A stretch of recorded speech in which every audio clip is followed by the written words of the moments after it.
বিশ্ববিদ্যালয়ের পড়ুয়াদের জন্য কিন্তু এবার সুখবর, অর্থাৎ অতি সহজে এবার কিন্তু ভর্তির আবেদন তারা করতে পারবে। আমরা দেখেছি যে কলেজ বিশ্ববিদ্যালয়ে ভর্তির ক্ষেত্রে কিন্তু বারংবার দেখা যায় অভিযোগ উঠেছে, সেখানে কিন্তু অস্বচ্ছতা হয়েছে এবং যার জন্য কিন্তু বারংবার শিক্ষা প্রতিষ্ঠানগুলিকে বিতর্কের মুখে পড়তে হয়েছে। তবে এবার সেই সমস্ত বিতর্কে সম্পূর্ণভাবে মুছে ফেলাকে লক্ষ্য করে নিয়মিত আইন মেনে কিন্তু কেন্দ্রীয় অনলাইন পোর্টাল চালু করলো রাজ্যের উচ্চশিক্ষা দপ্তর, যে পোর্টালের মাধ্যমে কিন্তু সরাসরি শিক্ষার্থীরা অর্থাৎ পড়ুয়ারা কিন্তু তারা আবেদন করতে পারবে।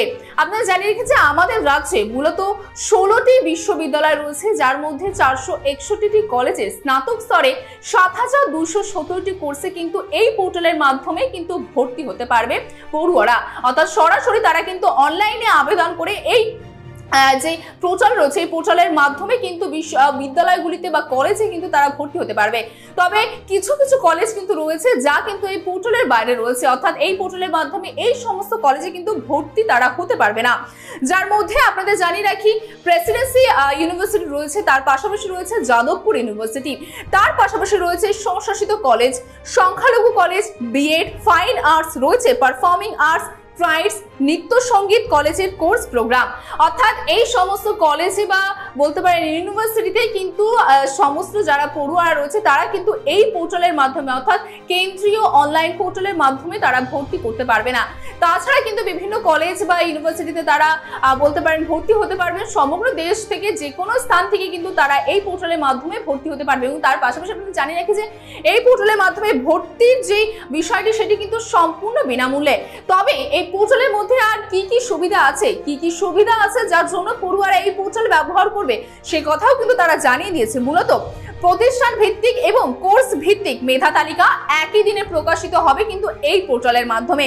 তার পাশাপাশি একজন শিক্ষার্থী তার আবেদন করা যে কোনো স্নাতক যে বা বিষয় রয়েছে বা কোর্স রয়েছে সেই কোর্সের কিন্তু মূলত যে মেধা অর্থাৎ মেরিট র্যাঙ্ক কিন্তু সেই নিজের ড্যাশবোর্ডে তারা সরাসরি দেখতে পাবে। তার পাশাপাশি রয়েছে একজন পড়ুয়ার জন্য একটি আসনে বরাদ্দ, অর্থাৎ একজন পড়ুয়ার জন্য কিন্তু একটি আসনে বরাদ্দ থাকবে। এবং তার পাশাপাশি এই পোর্টালে আবেদন করার পরে তারা যে কোনো স্নাতক পদে অর্থাৎ এই রাজ্যে মূলত যে কোনো স্নাতক কোর্সের সমস্ত ডিটেলস কিন্তু তারা এই বলতে পারেন পোর্টালের মধ্যে তারা পেয়ে যাবে। এবং তার পাশাপাশি কোনো পড়ুয়া যদি মূলত বলে রাখি যে কোনো বিষয়ে চিহ্নিত করার পরে যদি সেটা আপগ্রেড করতে চায় সেই বিষয়ে কিন্তু সুবিধা দেওয়া হয়েছে পড়ুয়াদের। এবং আপগ্রেডেশনের পরে কিন্তু কোনো রকম কোনো এক্সট্রা ফি বা এক্সট্রা কোনো পয়সা কিন্তু চার্জ করবে না এই পোর্টাল। এবং তার পাশাপাশি যদি আপনার আপগ্রেড যে কোর্স আপনি নিয়েছেন সেই কোর্স যদি আপনার পুরনো কোর্সের থেকে মূলত যার ফি কম আছে তাহলে এক্সট্রা বা অতিরিক্ত যে পয়সাটা আপনার দেওয়া হচ্ছে সেই পয়সাটা কিন্তু পড়ুয়ার কিন্তু অ্যাকাউন্টে সরাসরি ঢুকে যাবে। তার পাশাপাশি আপনাদের জানিয়ে রাখি যে এই যে পোর্টালটি চালু করা হয়েছে অর্থাৎ কেন্দ্রীয় অনলাইন পোর্টাল, এই পোর্টালের মাধ্যমে পড়ুয়াদের যে ভর্তির আবেদন সেই আবেদন কিন্তু তারা শুরু করতে পারবে 24শে জুন থেকে, অর্থাৎ 24শে জুন থেকে কিন্তু এই পোর্টালে আবেদন শুরু করতে পারবে পড়ুয়ারা।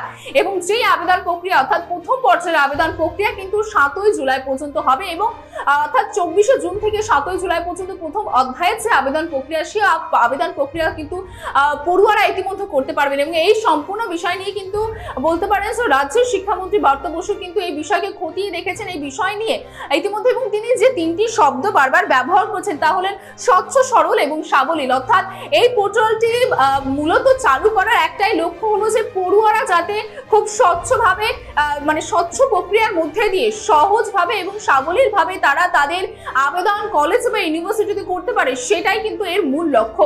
তবে দেখা যায় যে পোর্টালের পরে পড়ুয়াদের আদৌ কতটা সুবিধা হয়, কতটা সুবিধা তাদের এই পোর্টাল করে তুলতে পারে ভর্তির ক্ষেত্রে, সেদিকে নজর থাকবে আমাদেরও।